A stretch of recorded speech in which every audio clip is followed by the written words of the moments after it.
গোপালকে গাছে বেঁধেছিলেন। কোন গাছে গো? যমল অর্জুন গাছের সঙ্গে। তাহলে ভগবানকে কেউ কি বাঁধতে পারে গো যদি নিজের থেকে বাধা না দেয়, নিজে থেকে যদি ধরা না দেয়? বাঁধতে পারে? কিন্তু ধরা দেবী ধরা দিয়েছিলেন। এই যশোমতী মা আমার ছিলেন পূর্বে ধরা দেবী, তাই ভগবানের সেবা দিয়েছিলেন। সেই জন্য সেই ভক্তি ভরে ভগবানকে ধরে রেখেছে, আর এই যুগে সন্তান রূপে পেয়েছে।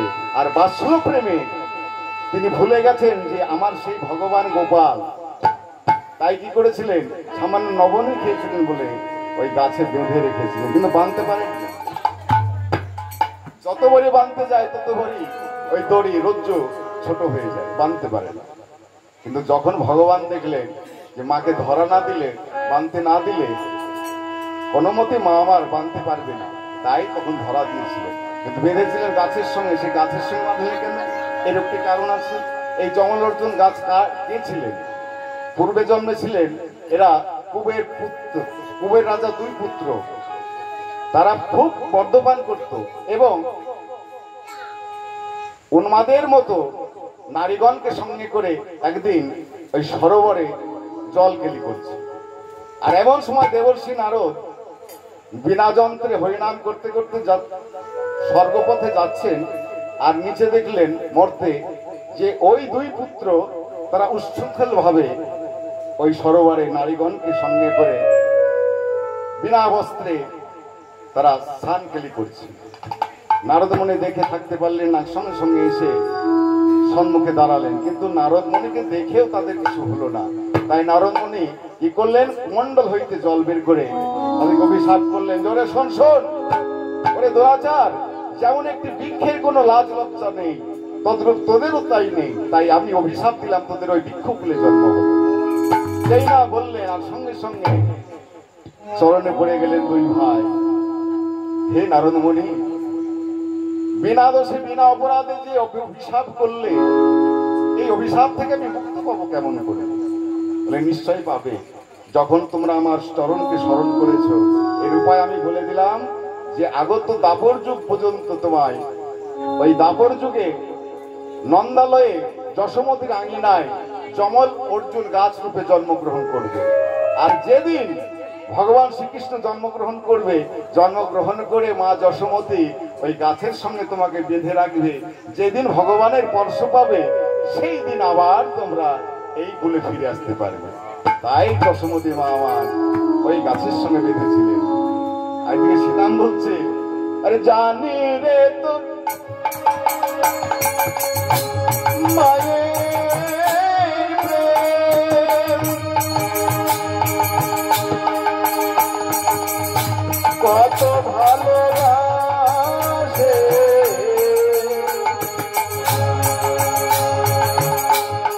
জানে রে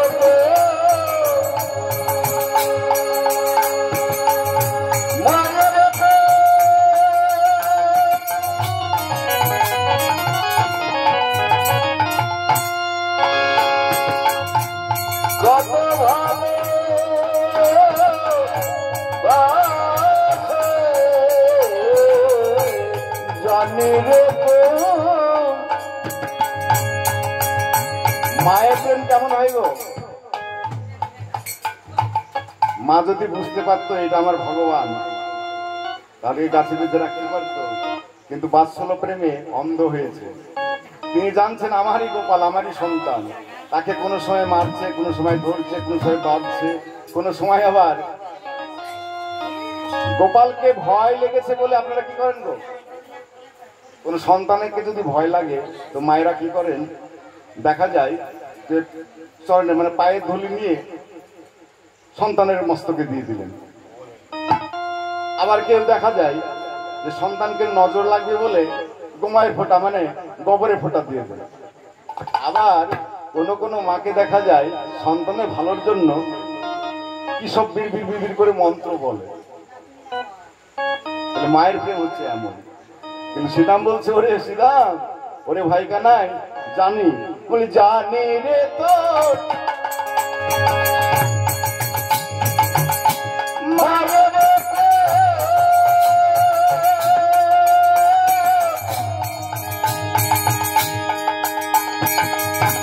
কত ভালো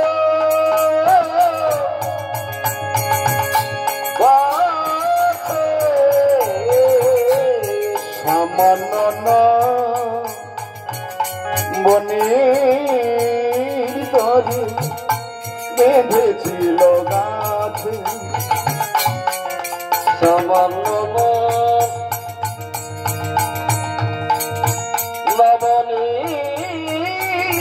তরে বেঁধেছিল গাছে সামান্য বনের তরে বেঁধেছিল গাছে সামান্য বনের বেঁধেছিল গাছে গাছে বাঁধা কারবাই আছে গাছে বাঁধা কারবাই আছে গাছে বাঁধা কারবাই আছে গাছে বাঁধা কারবাই আছে আমাদের মা রয়েছে গাছে বাঁধা কারবাই আছে আমাদের মা রয়েছে গাছে বাঁধা কারবাই আছে আমাদের মা রয়েছে গাছে বাঁধা কারবাই আছে আমাদের মা রয়েছে গাছে বাঁধা কারবাই আছে আমাদেরও মা রয়েছে কিন্তু গাছে বাঁধা মা নয়। কিন্তু গোবিন্দ বলেন শোনো শোনো শ্রীরাম রে ওই দেখ বেলা শেষ আর আমাদের কিন্তু থাকলে হবে না, তাই চল চল আমরা ঘরে ফিরে যাই। আজ মাঠে আমাদেরও বিলম্ব দেখিয়া হেন বুঝি কাঁদে মাথা পথ পানে চাইয়া বেলে অবসান হলো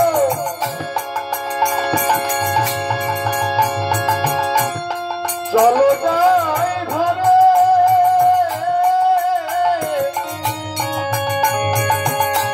বেলে অবসান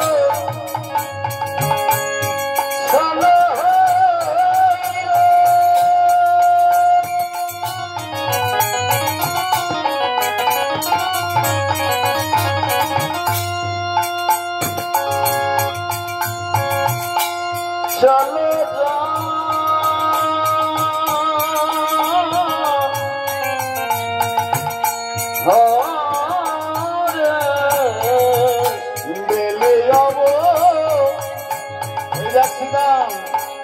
তখন আর বেলা নেই গো, আমাদের আর বেলা নেই। এই লীলার বিষয়বস্তু হচ্ছে আমরা যে হরিনাম করতে এসেছি, আমরা যে পৃথিবীতে এসেছি, আশাটাকে বলা হয় কষ্ট আগমন, আর নিগমন হচ্ছে যাওয়ার পথ। ভগবান বলছে আর বেলা নেই, এবার আমাদেরকে সকলকে ঘরে ফিরে যেতে হবে। আমাদেরও ঘরে ফিরে যেতে হবে। কোন ঘরে? যদি ডাক পড়ে সেই ঘরে। যেমন যার উদ্দেশ্যে আজকে আমাদের এই হরিবাসের হরিকীর্তন হচ্ছে, তিনি আমাদের খুব শ্রদ্ধেয় নিতাই সিংহ মহারাজ মহাশয়।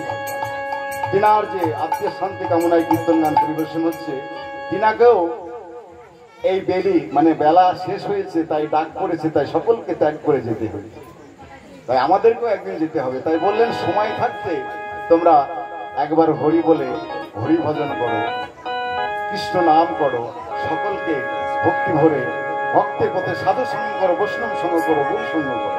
সাধু করো বৈষ্ণব সঙ্গ করলে কি হয়? সাধু শাস্ত্রে কৃপায় যদি জীব কৃষ্ণমুখী হয়, আর তখনই ভগবান শ্রীকৃষ্ণ গৌরব ধারণ করে জীবকে তত্ত্বজ্ঞান দান করে। তাই গোবিন্দ আমার সকলকে ডেকে ডেকেছে বেলায় চলো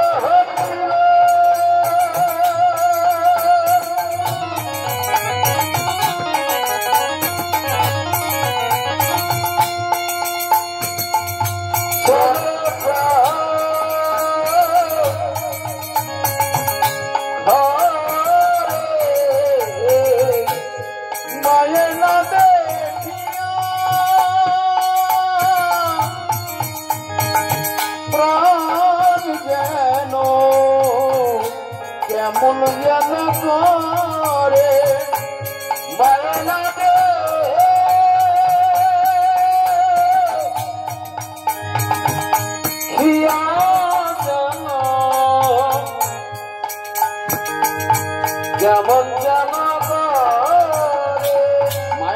দেখিয়ে প্রাণ কেমন যেন কারো লীলাবিলাসী পদকবি এক পাশ থেকে দর্শন করে বললেন, শোনো বলরামে দাসে কয়ে শোনো কানাইয়ের বল, সকল রাখালো মাঝে পরে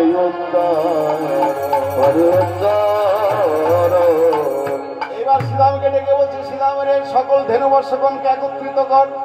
শ্রীরাম বলছে, ভাই কানাই, আমরা যদি একত্রিত করতে যাই এত এত নবলক্ষ ধেনু, সকলকে ডাকতে ডাকতে আমাদের রাত পেয়ে যাবে।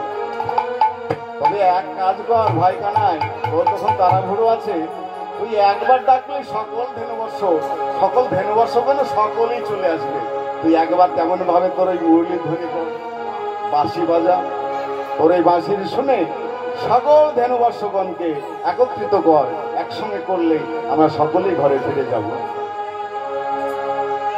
তাই গোবিন্দ আমার কি করলেন, চাঁদ মুখে বেনো দিয়া, চাঁদ মুখে বেনো দিয়া, চাঁদ মুখে বেনো দিয়া, চাঁদ মুখে বেনো দিয়া, সব ধেনু নাম লইয়া, চাঁদ মুখে বেনো দিয়া, সব ধেনু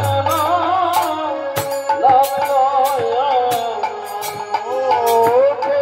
বেনো দিয়া, সব ধেনু নাম লইয়া, চাঁদ মুখে বেনো দিয়া, সব ধেনু নাম লইয়া, ডাকিতে লাগিল উচ্চ স্বর,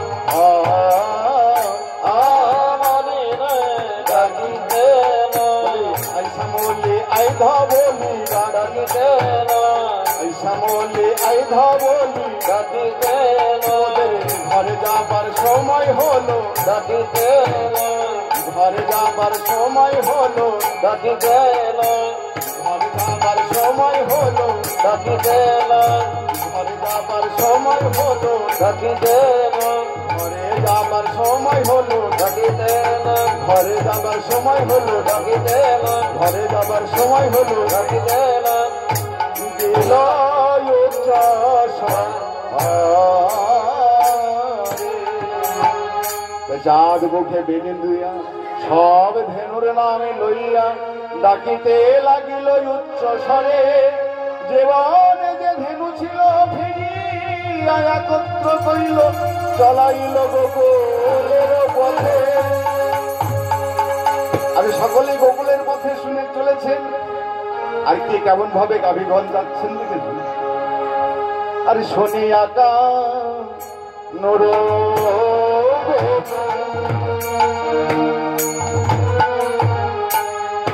ঊর্ধ্বমুখে ভাই ধেনু, শুনিয়া নরবেন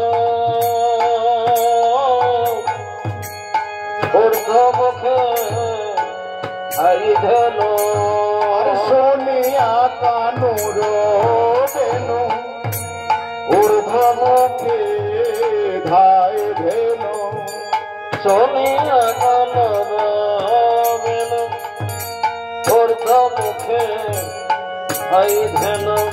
আর পুছো ফেলি মানে ধেনু চলেছেন, পুছো মানে লেজ গো, লেজটি এমন ভাবে দিয়েছেন পিঠের উপরে খাড়া করে দিয়ে হাম্বা হাম্বা রবে ছুটছে। আর পুছো ফেলি পিঠের উপরে গো, পুছো ফেলি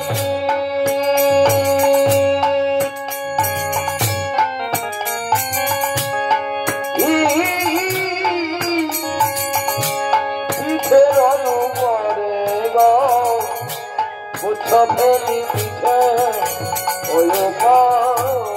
তারা চলিতে লাগিল, চলিতে লাগিল, চলিতে লাগিল, চলিতে লাগিল, হাম্বা রবে চলিতে লাগিল, হাম্বা হাম্বা রবে চলিতে লাগিল, হাম্বা হাম্বা রবে চলিতে লাগিল, হাম্বা হাম্বা রবে চলিতে লাগিল। হাম্বা হাম্বা রবে চলিতে চলতে চলতে গোকুলের পথে এসে দাঁড়িয়েছে। আর যেই না দাঁড়িয়েছেন ভগবান শ্রীকৃষ্ণকে দর্শন করে গাভীগণ তারা কি করছেন, তারা জিহ্বা দিয়ে ভগবানের ওই শীতল অঙ্গখানি লেহন করছে আর নয়নে জলে ভেসে যাচ্ছে। লীলাবিলাসী পদকবি এক পাশ থেকে দর্শন করে বলছেন, এই গাভীগণ তাদের তো বাকশক্তি নেই, গাভীগণ কি কথা বলতে পারে? ও মা কথা বলতে পারে? পারে না। আছে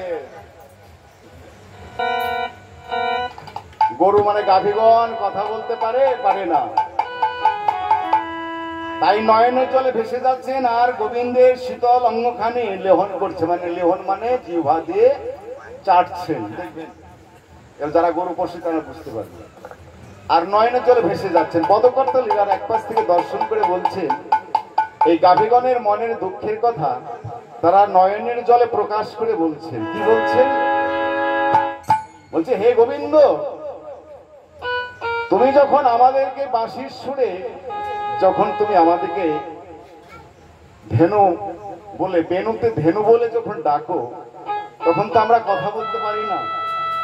তাই তখন হে গোবিন্দ বলতে গিয়ে আমাদের বদনে হাম্বা রব বেরিয়ে যায়। তাই হে গোবিন্দ, তোমার কাছে আমাদের নিবেদন, তুমি আমাদের গাভীগুলো জন্ম দিয়েছো বটে, ধেনু বৎসগুলো জন্ম দিয়েছো, কিন্তু তোমার যে অঙ্গখানি আমরা সকলেই সেবা করতে পারছি, এর জন্য তোমার কাছে তোমার চরণে আমাদের নিবেদন, তুমি আমায় যে কোলে জন্ম দাও না কেন, তোমার কাছে আমাদের এই দাসের নিবেদন যে যেন যে কোলে জন্ম হোক যেন তোমার সেবা করতে পারে। তাই গাভীগণ নয়নের জলে ভেসে যাচ্ছে। পদকর্তার এক পাশ থেকে বলছে, পদকর্তা লীলার এক পাশ থেকে বলছেন, শোনো শোনো জীবগণ, বলে ওদের পোষো বলো না গো, ওদের পোষো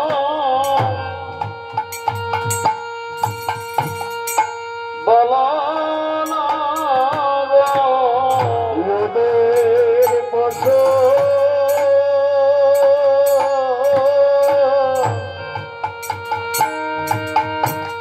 বলো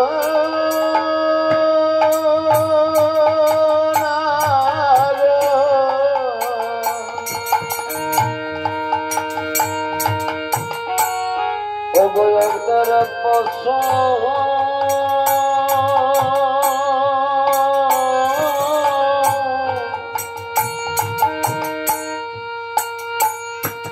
ওগো বলো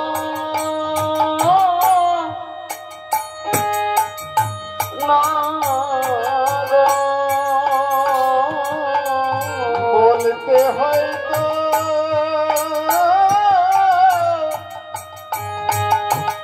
আমাদের বলো, ওদের পোষো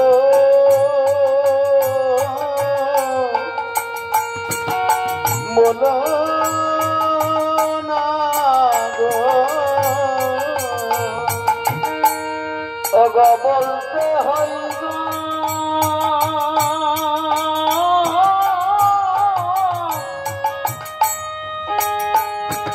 ওগো আমাদের বলো, বলতে হলে আমাদের বলো, কেননা আমরা মানুষ কুলে জন্ম নিয়েছি। ওদের পোষো দুর্লভ মানব জনম, 84 লক্ষ জনে ভ্রমণ করে পেয়েছি মানব জনম, তবু একবার গোবিন্দকে বলে মনে পড়ে না, গোবিন্দ বলে বুঝতে পারি না, গোবিন্দ বলে ডাকতে পারি না। কিন্তু ওরা পশু হলেও গোবিন্দকে ডাকতে, গোবিন্দকে বুঝতে ওরা ভুলে যায় না। তাই পদকর্তা বলছে, ওদের পশু বলো না, বলতে হলে আমাদেরকে বলো, কেননা আমরা মানব কুলে জন্ম নিয়েও একবার গোবিন্দ বলে ডাকি না, একবার হরি বলতে পারি না। তাই গাভীগণ সকলে এসে দাঁড়ালেন। জীবনে যে ধেনু ছিল ফিরিয়ে একত্র করিল, চলা এলো গোকুলের পথে। আরে কেমন ভাবে যাচ্ছে, তার সমস্ত ধেনুবর্ষগণকে একত্রিত করে আজ তারা চলেছেন কেমন ভাবে।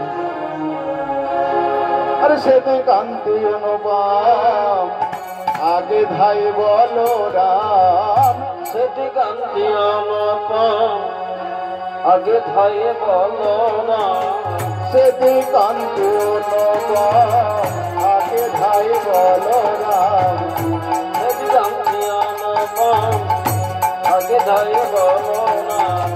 আরে শিশু চলে ডানে বামে বামে গো, আরে শিশু চলে ডানে বামে বামে গো, আরে শিশু চলে ডানে বামে। আর শ্রীরাম সুদাম পথে ভালো সভা করিয়াছে, শ্রীরাম সুদাম সাথী ভালো সভা করিয়াছে, শ্রীরাম সুদাম পথে ভালো সভা করিয়াছে, শ্রীরাম সুদাম সাথী ভালো সভা করিয়াছে। মধ্যে চলে নর ঘন শ্যাম শ্যাম গো, মধ্যে চলে নব ঘন শ্যাম শ্যাম গো, মধ্যে চলে নব ঘন শ্যাম। তারা চলিতে লাগিল, চলিতে লাগিল, চলিতে লাগিল, চলিতে লাগিল, আপন আপন ভঙ্গি করে চলিতে লাগিল। আপন আপন ভঙ্গি করে ঘরে ফিরে যাবে বলে, আপন আপন ভঙ্গি করে যাবে, আপন আপন ভঙ্গি করে ঘরে বেড়ে যাবে বলে, আপন আপন ভঙ্গি করে ঘরে বেড়ে যাবে বলে, আপন আপন ভঙ্গি করে চলিতে লাগিল। শ্বেতকান্তি অনুপম আগে ধায় বলরাম, আর শিশু চলে ডানে বামে। আর কেমন ভাবে যাচ্ছেন গো, আরে যতে কো রাখালো গান আবা আবা দিয়া খান, যত গোরা খালো গো আবাই আবাদিয়া গান, যতে কো রাখালো গান আবা আবা দিয়া খান, যত গোরা খালো গো আবাই আবাদিয়া গান, যতে কো রাখালো গান আবা আবা দিয়া ঘন। মানে আবা আবাটা কি গো জানেন? আবা আবা কি? রাখালটা জানেন? আবাবা যতে কেউ রাখালগণ আবা এইভাবে একটি আওয়াজ করা হয়, মানে সকলকে একত্রিত করে নিয়ে যাওয়ার জন্য রাখালগুলো ওগুলো করে।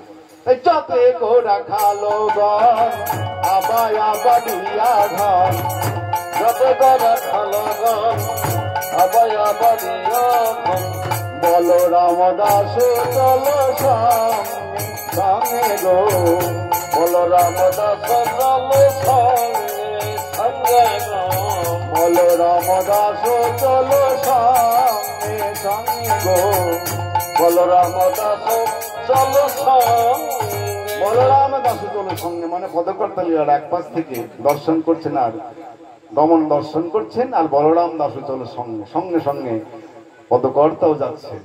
কিন্তু এদিকে রাধারানী সখীদেরকে বলছে, সখীরে ওই যে আমার বধূ প্রভাতকালে শ্রীরাম সুদাম দাম্ব সুদাম মধুমঙ্গল সকলকে সঙ্গে করে গোষ্ঠী গমন করলো, কিন্তু এই তো ফেরার সময় হয়েছে, তো চল আমার বধূকে দর্শন করতে হবে।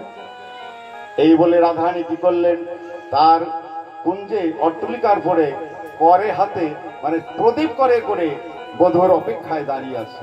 আর এদিকে গোবিন্দ আমার ধেনুবর্ষগণকে নিয়ে ঘরে ফিরছে। এইবার দর্শন করে বলছে, ওই দেখ আমার বধূ আসছে।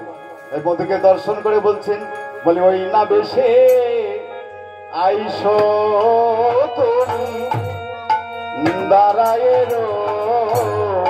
রয়েছি আমি বছর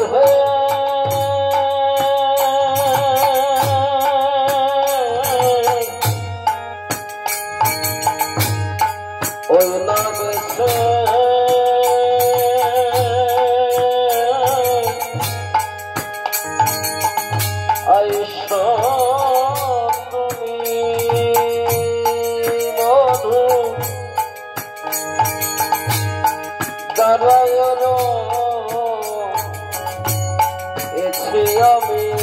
আরে তো হাবধ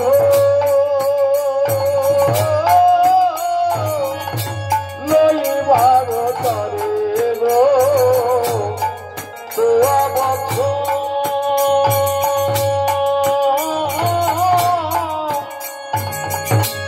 লইবার তরে গো তো আবধ লইবার তরে তারায় কেন হে তারায় কেন হে তারায় কেন হে তারায় কেন হে ওই না বেশে আইসো তুমি তারায় কেন হে ওই না বেশে আইসো তুমি তারায় কেন হে ওই না বেশে আইসো তুমি তারায় কেন হে ওই না বেশে আইসো তুমি তারায় রয়েছি আমি ওই না বেশে আইসো ওই না বেশে আইসো তুমি তারায় রয়েছি আমি ওই না বেশে আইসো তুমি তারায় রয়েছি আমি ওই না বেশে আইসো তুমি তারায় কেন হে তোয়া বধূ লইবার তরে গো তোয়া বধূ লইবার তরে বধূ তোমাকে দেখবার জন্য আমি কি করেছিলাম জানো রবি যখন বৈশে কাটে মই গেন যমুনার ঘাটে তোয়া বধূ দেখিবার তরে গো তোমাকে দেখবার জন্য আমি জল ভরতে গিয়েছিলাম কিন্তু একই বধূ তোমার ওই সর্বঙ্গে এমন করে ধুলা লেগেছি কেন ও বুঝতে পেরেছি আরে চঞ্চল ধবলি শোনে কত না হে চোবনে চঞ্চল ধবলি শোনে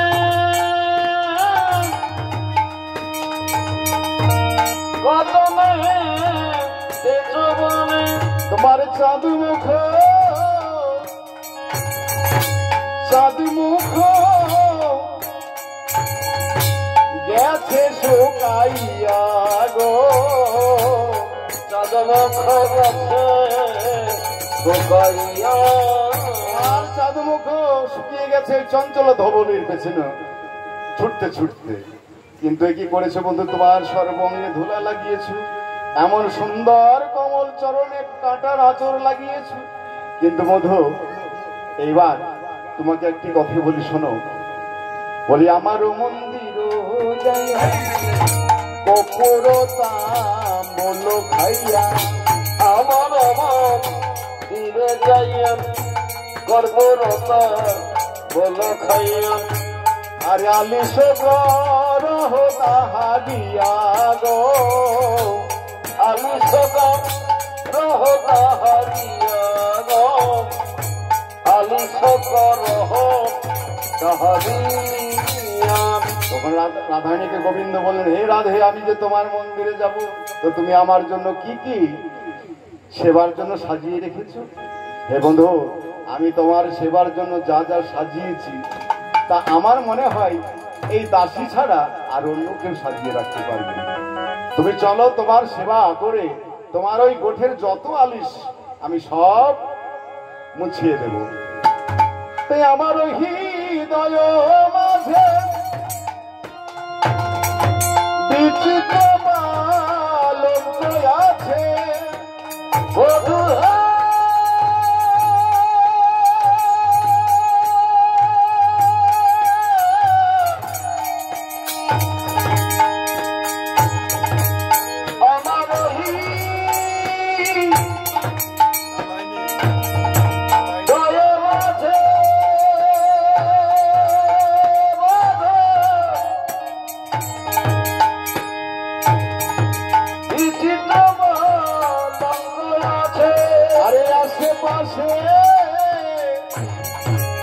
আশেপাশে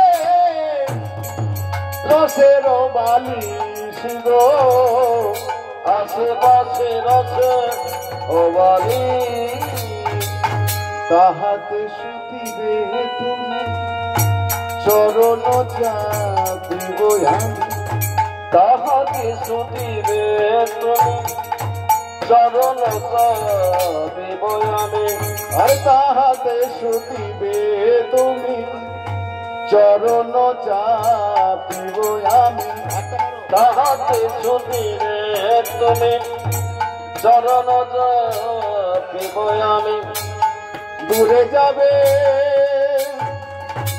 দূরে যাবে কোঠের আমি শিব দূরে যাবে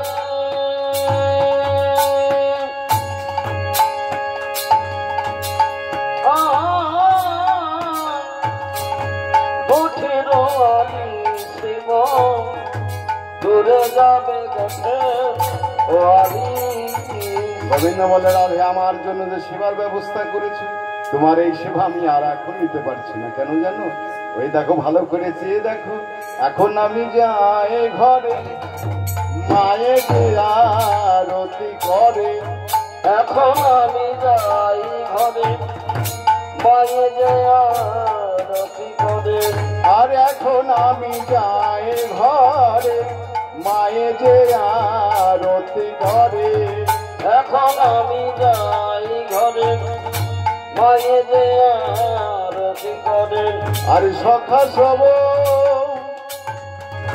সখা সব করো হে বয়ান গো সখা সব করো উপায় এখন আমি যাই লীলাবিলাসী পদকবা এক পাশ থেকে বললেন কহে যদুনাথ পুরাইব মন সাধ পুরাইব মনে সাধন আর ধেনু সব করো হে বয়ান গো যেন সব করো উপায় একটু দাঁড়াও হে একটু দাঁড়াও একটু দাঁড়াও হে একটু দাঁড়াও পদকর্তা যদুনাথ মহাশয় বললেন পদকর্তা যদুনাথ মহাশয় বলছেন যে হে গোবিন্দ তুমি তো যাবেই কিন্তু একটু নয়ন ভরে তোমাকে দর্শন করে যান একটু দাঁড়াও হে একটু দাঁড়াও একটু দাঁড়াও হে একটু দাঁড়াও নয়ন ভরে দেখে নিব একটু দাঁড়াও হে নয়ন ভরে দেখে নেব একটু দাঁড়াও নয়ন ভরে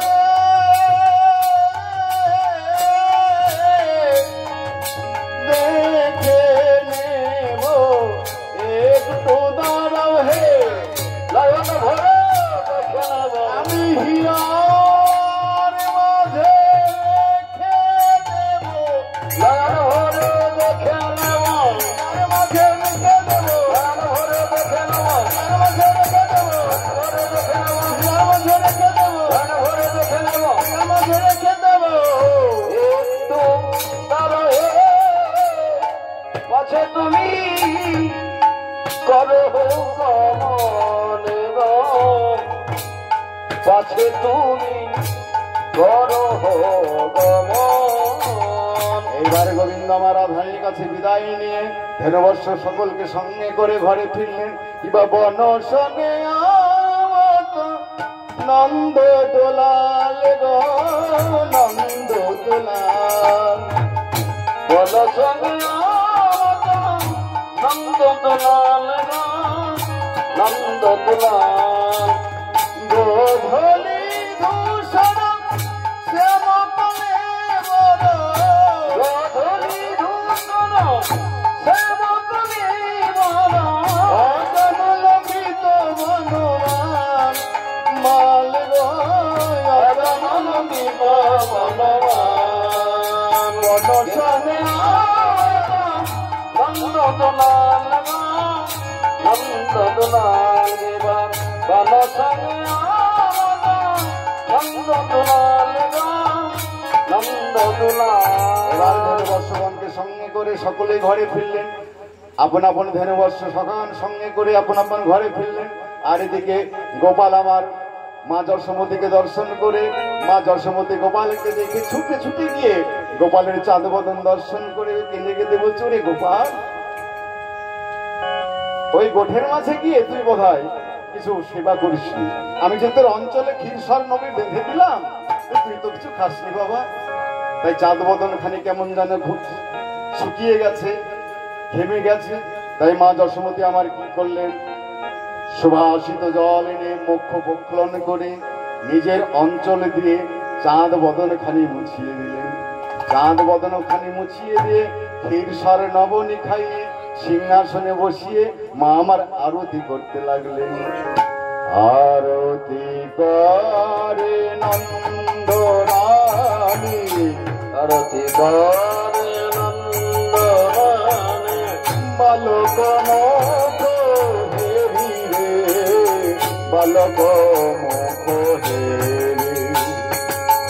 আরতি করে নন্দ রানী, বালক মুখ হেরি রে, বালক মুখ হেরি। আরে গাওয়াত নব নগরী গান, গাওয়াত নব নগরী গান, গাওয়াত নব নগরী গান, গাওয়াত নব নগরী গান। সখাগণ সব ঘেরি রে, আমার সখাগণ সব ঘেরি রে, সখাগণ সব ঘেরি রে, সখাগণ সব ঘেরি। রম্ভা ফল ধূত প্রদীপ, রম্ভা ফল ভিত প্রদীপ। আরতি করতে গেলে কি লাগে গো? রম্ভা মানে কলা, রম্ভা ফল ঘিত প্রদীপ, পুষ্প রচিত থালি রে। রম্ভা ফল ঘিত প্রদীপ, রম্ভা ফল ভিত প্রদীপ, পুষ্প রচিত থালি রে, পুষ্প রচিত থালি। আবার সুন্দরী গণ উলট দেব, সুন্দরী গণ আবার সুন্দরী গণ উলট দেব, সুন্দরী গণ উলট দেব। আবার শাখা গণ বড়তালি রে, আবার সখগণ করতালি রে, শিশুগণ করতালি রে, শিশুগণ করতালি। মঙ্গল পুছত নন্দ ঘোষ, মঙ্গল পুছত নন্দ ঘোষ, মঙ্গল পুছত নন্দ ঘোষ, মঙ্গল পুছত